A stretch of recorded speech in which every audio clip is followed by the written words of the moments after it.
jing shisha om don sho tan ki jing ar tin kini kat shaba phai sha iken kalau ikan lam shanu ken ka jing shai tu tiet ya jing shisha batu wat di noyaka boko bhaka donu baturi kendong yaka yang scam ha kanong rem jonga hok baching shisha shaki way to in long kanuksa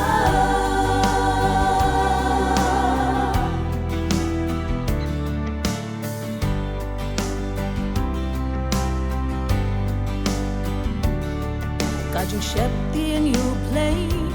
haki real la do ki anjing sen shar ba kim don sho haka im lang sa lang jing sniu lan nang jale dai pat ya ka ban pin ba naga jing dum ban se tu tiet ya jing shisha batu wat di noyaka boko bhaka donu baturi kendong yaka yang scam ha kanong rem jonga hok baching shisha shaki way to in long kanuksa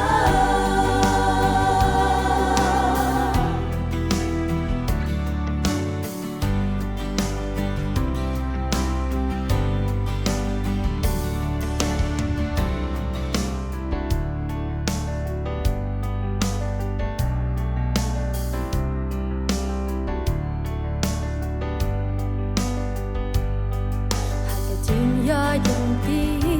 to nyen so mar pa la dan him mi pa shisha ngen bak la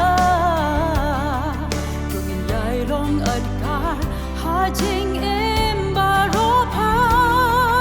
la haki kam ni ki jing le jing shisha kan sin sha tu tiet ya jing shisha batu wat di noyaka boko bhaka donu baturi kendong yaka yang scam ha kanong rem jonga hok baching shisha shaki way to in long kanuksa